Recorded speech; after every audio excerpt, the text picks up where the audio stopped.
Hey, what's going on, everybody, and welcome to the Dockery Docket podcast. The podcast where we don't want World War III to start anytime soon, right? Right?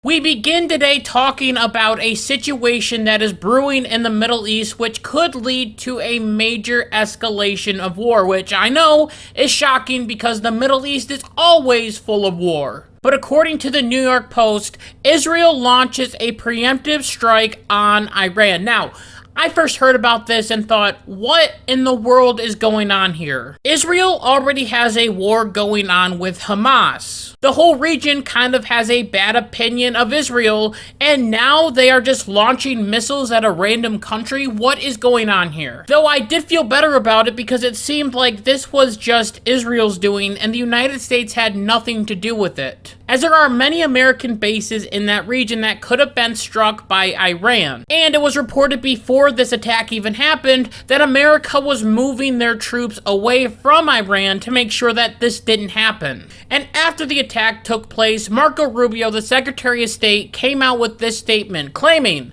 "Tonight, Israel took unilateral action against Iran. We are not involved in striking against Iran, and our top priority is protecting American forces in the region. Israel advised us that they believed this action was necessary for its self-defense. President Trump and the administration have taken all necessary steps to protect our forces and remain in close contact with our regional partners. Let me be clear, Iran should not target the United States interests or personnel." Okay, that's great. Israel was doing their own thing. The United States wasn't involved, and we can sort of just sit back and watch this happen. When Donald Trump was asked about these different attacks, he said it was excellent and warned that a lot more was to come. Then in a phone interview with Reuters, he claimed that he knew everything about what was going on with the Israel and Iran attack. As Trump said, "We knew everything, and I tried to save Iran humiliation and death. I tried to save them very hard because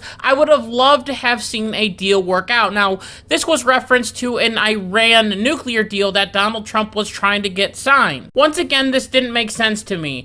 I voted for Donald Trump because he claimed that he wasn't going to get us into useless wars. Trump wanted, or wants for this situation, the Israel and Hamas war to end. He also wants the war with Russia and Ukraine to end. And now he is okay with Israel, one of our biggest allies in the Middle East, just bombing Iran for what seems like no reason at all. And this bombing could get us into an endless war, just like we have seen in the Middle East in the past. Because the last thing that we want is for the situation to escalate. And at least it is a good thing that Donald Trump actually wants to have Israel and Iran come together for some sort of peace. As he wrote on Truth, and I'm sort of paraphrasing this a little bit, he claimed that we weren't a part of this, but we can still try and make a deal. But the question still remains, why on earth did Israel do this in the first place? Well, according to many sources, Iran was very close to having a nuclear weapon. As according to Benny Sapti, I'm probably saying that wrong and I apologize,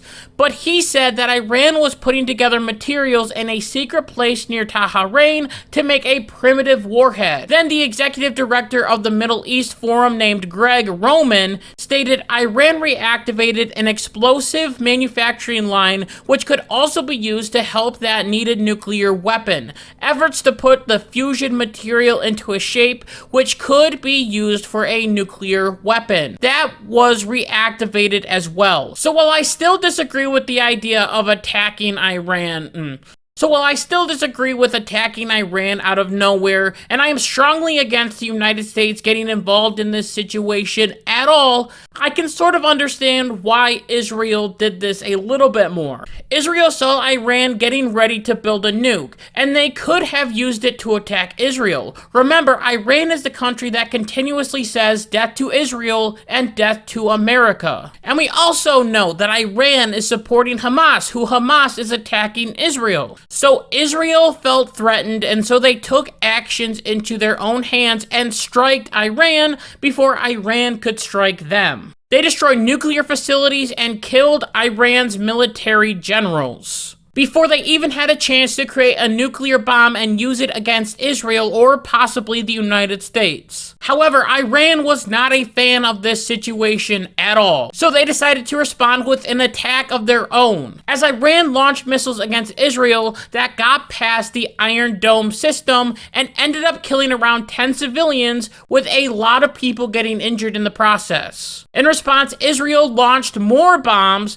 to Iran, striking Iran's biggest natural gas production facility, the South Pars gas field, leading to a large fire. And this is the problem with this situation. We are starting to see this back and forth. You hit me, I strike you, and then it just ends up leading to a whole big war. And this is something that we don't want. And many world leaders, including Donald Trump, as I've talked about, have come out trying to say, hey, let's have peace. Let's try and fix this situation right now quickly before it does escalate. Right now, it is too early to say if we are going to be at war with Iran or World War III is going to start. But all we can do right now is hope and pray that somehow all of this will be resolved peacefully. I wish that Iran would have agreed to this nuclear deal that Donald Trump was trying to give them. I wish that Israel didn't feel like they needed to strike Iran out of nowhere, but this is where we are. We are sort of a background character in this fight. I also like that Israel is attacking nuclear sites and also different oil fields, and they're not attacking civilians. However, if we put the shoe on a different foot and America was attacked by Iran, we would still be angry about that situation and try to retaliate against them. Both sides of this argument will try to claim that they are just trying to defend themselves. And I think what the United States needs to do is sit Israel down and say, Israel, we support you, we like you, but we will not go to war with Iran with you. If you want to do this, that's fine, but we, the United States, are out of this. We don't want to end up in an endless war in the Middle East like all the other times. And then we can try and support peace and negotiation in this region and hopefully stop the bloodshed. But we will just have to wait and see what is going to happen next. Will America get involved more? Will we start bombing Iran? Will we have boots on the ground? All of this will just have to be in another episode.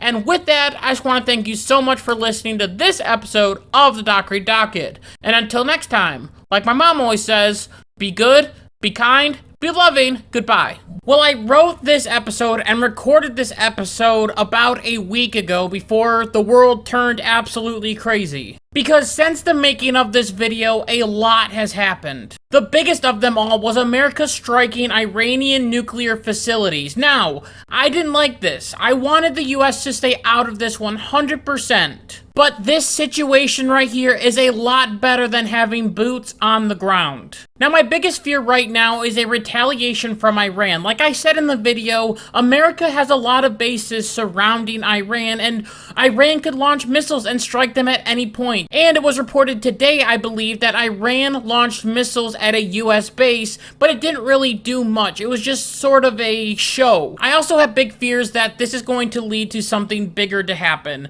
America putting boots on the ground. Americans dying on foreign soil. Again, another big Middle Eastern war. That is the worst case scenario right now. But we also have to remember that a few years ago, America killed Soleimani, one of the biggest generals in Iran. And guess what? After that, nothing really happened. And now we are seeing that exact same process take place right now, as there is now a ceasefire between Iran and Israel. Now, all that we have to do is hope and pray that this stays in effect. Because I understand that this situation is scary. This situation is unraveling really, really fast. And I don't know if the ceasefire is going to work. I don't know if the ceasefire between Iran and Israel means that Iran and the US also has a ceasefire.